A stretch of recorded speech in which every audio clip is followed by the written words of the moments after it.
हर हर महादेव। आज का जो विषय है वो बहुत ज़्यादा गंभीर विषय है। वो विषय ये है कि पुराने समय में कम भोजन मिलता था तो बीमारियां भी बहुत ही कम होती थी लोगों को। परंतु अब आज के जिस दौर में हम जी रहे हैं, खाने को तो बहुत ज़्यादा वैरायटी है भोजन की, बहुत ज़्यादा है, परंतु बीमारियां उससे भी ज़्यादा एक कदम आगे बढ़कर हैं। सब प्रकार का पौष्टिक आहार हम खा रहे हैं, परंतु फिर भी जो हमारे शरीर में है डेफिशिएंसी बनी हुई है किसी प्रोटीन की, किसी विटामिन की। तो इसके पीछे क्या कारण है, आज का यही विषय हैगा।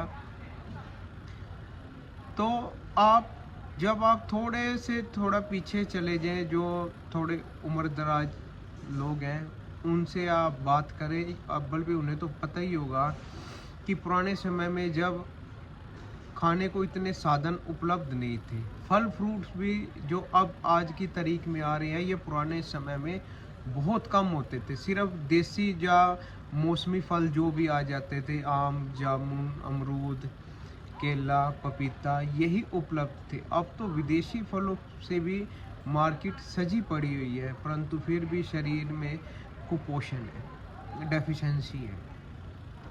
और दूसरा जो हैगा कि अब जो भोजन के साथ है हमारे भाव भी बहुत कम हो चुके हैं। भोजन को हमने सिर्फ एक पेट प्राप्ति का साधन समझ लिया है।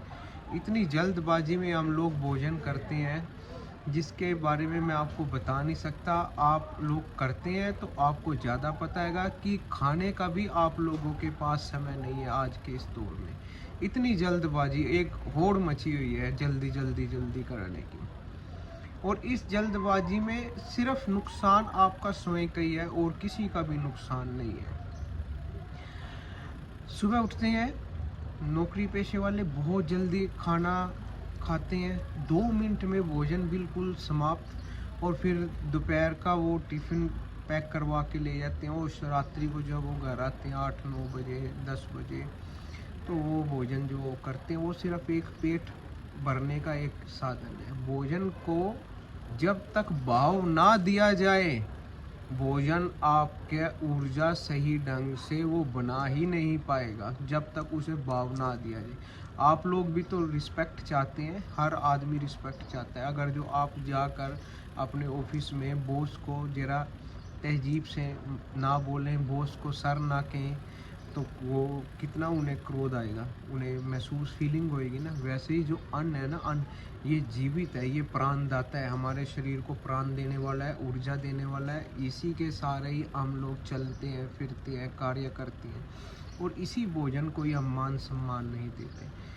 जबकि और दूसरी बात जो मैं कहना चाहूँगा वो ये बात है कि अब हमने भोजन को सामने आया, हम कहते हैं कि रोटी खा लो, सुबह की रोटी खा ली, दोपहर की खा ली, शाम की खा ली। रोटी का शब्द का अर्थ क्या है, आप पहले इस बात को भी ध्यान दें कि रोटी शब्द का अर्थ क्या है। रोटी वो पहले ही रोना शब्द आ गया उसमें, रो, तो वो तो शरीर को लगेगी ही नहीं बिल्कुल भी, क्योंकि जो सब कॉन्शियस हमारा अवचेतन मस्तिष्क है वो इसके मोटे अर्थों को समझता है, वो इतने बारीकी में नहीं जाता है। सिर्फ 5% जो कॉन्शियस माइंड है वही इन अर्थों को समझता है। 95 जो अनकॉन्शियस माइंड है वो इन बारीक के अर्थों को समझता है। वो रोना धोना तो ही पड़ा रहता है सारे लोगों के जीवन में। पहला तो अपने जीवन से रोटी शब्द को ही आप हटा दें कि कोई रोटी शब्द भी है, और इसकी जगह आप प्रसाद शब्द का इस्तेमाल करें। उसे भाव दें, उसे श्रद्धा दें, उसे मान सम्मान दें कि सुबह मेरे 2 प्रसाद बना दो, दोपहर के आप 3 या 4, जो भी आपकी जितनी भूख है, और रात्रि का भोजन भी आपका ऐसा। रोटी शब्द ही अपने माइंड से आप निकाल दो सबसे पहले। और दूसरी बात कि जब भी भोजन आपके सामने है उसे श्रद्धा पूर्वक हाथ जोड़कर प्रार्थना करें उस भोजन से कि मुझे शक्ति दे, ऊर्जा दे, मेरे मन को स्थिर कर, और मन में जो मेरे अशांति है उसे दूर कर। अगर जो इस प्रकार आप भोजन को मान सम्मान देकर उसमें भाव उत्पन्न कर कर, अब तो वैज्ञानिकों ने भी इस बात को मान लिया गया कि जल में श्रवण शक्ति है। पानी भी हम वैसे ही पी लेते हैं बिना किसी भाव के, जबकि पानी को, जल को चार्ज किया जाता है, जल को ऊर्जावान बनाया जा सकता है। अब वैज्ञानिकों ने भी ये बात सिद्ध कर दी है कि जल में जैसे भाव आप क्रिएट करेंगे, जल वैसे ही फंक्शन आपके शरीर के अंदर करना शुरू कर देगा। जल सुनता है, तो ही मंदिर में रखा हुआ जो जल है वो जल ना होकर चरना अमृत बन जाता हैगा।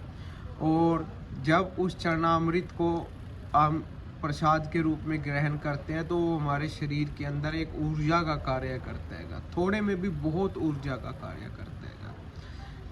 तो जल और भोजन का, अन्न का इतना महत्व है हमारे शरीर के अंदर, जिसे हमने बिल्कुल नॉर्मल समझा हुआ है कि ये तो सिर्फ प्यास लगे तो पी लो, भूख लगे तो खाना खा लो, सिर्फ इतने में ही हमने इसके महत्व को समाप्त कर दिया है। जबकि इसका महत्व बहुत ज़्यादा है, इससे ज़्यादा, बहुत कहीं ज़्यादा इससे महत्व है, जो हमारे शरीर की सारी ज्ञान इंद्रियों को शक्ति देता हो, हमारे अंदर बाहुबल को पैदा करता हो, हमारे अंदर स्फूर्ति, ताकत को पैदा करता हो। उस अन्न के अंदर कितनी शक्ति हो सकती है, आप लोग स्वयं ही समझ सकते हैं इस बात को। परंतु हम अज्ञानतावश, मूढ़तावश, आधुनिकतावादवश सब अपने अध्यात्म को, अपनी संस्कृति को भूले चले जा रहे हैं।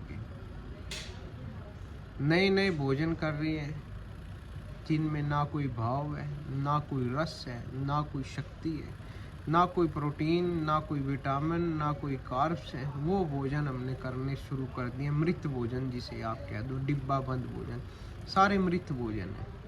जीवित भोजन हमने करना छोड़ दिए और बिना भाव के सब कार्य किए जा रहे हैं, बिना भाव के। इस वीडियो को बनाने का मुख्य उद्देश्य यही है कि आज के बाद जब भी आपके सामने भोजन आए उसमें भाव उत्पन्न करो, प्रार्थनाएं करो, वो ही शक्ति देगा मालिक उस भोजन में कि आपके सब रोगों को वो हर सके।